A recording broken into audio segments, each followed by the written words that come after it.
Sa linggong ito ay sadyang napakadaming pangyayari ang naganap ukol sa tensyon sa West Philippine Sea. Narito ang pagdating ng United States, Japan at Australia sa ating karagatan. Ang paghikayat ng dating leader ng NATO na gawing miyembro ang Pilipinas. At ang nito lang na pagpunta ni Pangulong Marcos sa United States upang makipagpulong sa leader ng Japan at Amerika. At dahil nga sa nakakaramdam na ang China na pinagkakampi-kampihan na ito, ay hindi ito nagpatinag at nag-deploy na naman ng mga barko nila hindi lamang sa Pilipinas, bagkus maging sa Japan at Taiwan.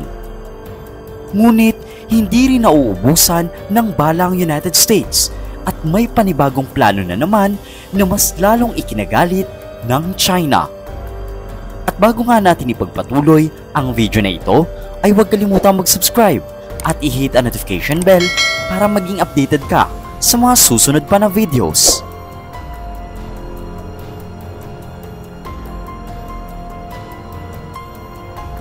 Hindi na nga natin maitatanggi na ang Japan, United States at ang Pilipinas ay naghahanda na talaga sa kung anong posibleng mangyari sa pagitan ng China at mga bansa sa Indo-Pacific region. At isa nga sa inilathala sa website ng Star Stripes ay magtatanim na ang United States ng kanilang newly developed na mga missiles. At alam mo ba na ito ay itatanim sa mga bahagi ng Indo-Pacific region din? I-check ang nakapin sa ating comment section para sa ating source. Nagkaroon kasi ng pagpupulong ang United States Army sa Japan at isa nga sa napag-usapan nila dito ay ang planong paglalatag ng mga bagong develop na mga missiles. Ayon kay General Charles Flynn, hindi nila babanggitin sa media kung anong klaseng missile system ito o ano ang kanilang niluluto sa ngayon at kung kailan ito at saan nila ito itatanim. Ang isang sigurado lang sila ay isa itong long-range precision na uri ng missile. Isa nga sa nag-trigger sa US Army sa planong ito ay ang hindi matapos-tapos na tensyon sa pagitan ng Taiwan at ng China at ang conflict din natin sa mga Chinese sa mga bahura. Alam mo ba na nung nakaraang taon pa lang ay nakaplano na pala na magdala ng missiles ang US sa Indo-Pacific region at ang ilan nga sa mga ito ay ang mga Tomahawk missiles. Sa pagpupulong din na ito ay napag-usapan din ng iba't ibang klase ng armas nila gaya nga ng mga launcher ng missiles tulad ng Typhoon launcher which is nakadesenyo daw talaga ito sa mga SM-6 at Tomahawk missiles. Nabanggit din nila na ang system na ito ay may hypersonic capability na kaya mag-travel ng may bilis na 5 beses sa speed of sound. Nabanggit din ni Flynn na ang bagong missile system na ito ay may enhanced capabilities to attack, neutralize, suppress, at destroy targets gamit ng mga indirect fires. At alam din naman natin na maliban nga sa India, Russia, Iran, North Korea, isa talaga ang United States sa may edge pagdating sa paggawa ng mga missiles. At hindi man direktang binanggit kung saan ito ilalatag pero ang target nila ay bahagi nga ng Indo-Pacific region.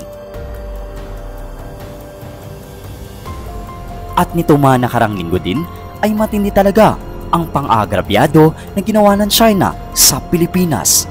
At dahil nga sa kumalat ang balitang ito sa buong mundo ay umapaw na naman ang naging suporta ng iba't ibang bansa sa Pilipinas at nagbigay na sila ng salita na tutulong sila sa atin laban sa China. At nakahilera na nga dito ang United States, Australia, Japan at ang India. At magmula ng maganap ito ay unti-unti nang humuhupa ang aksyon ng China sa West Philippine Sea. Pero hindi ito senyales na umalis na sila sa mga bahura natin dahil nito nga lang ay nabanggit na naman na nagsusulputan na naman ang kanilang mga barko. Pero alam mo ba na nakikiusap na ang China sa Pilipinas ngayon? wherein nakikiusap sila na ayaw nilang may dumanak pa na dugo at may magbuwis pa ng buhay kung kaya't irespeto na daw ng Pilipinas ang katotohanan na sila ang nagmamay-ari ng mga kiniklaim nila. Pero wala nang talab ito sa Pilipinas sapagkat gaya ng ating presidente at ang ating defense secretary ay hindi na muling magpapatihulog ang Pilipinas sa mga trap at mga propaganda ng China. Kung kaya't dumidikit tayo sa Japan, Australia at United States.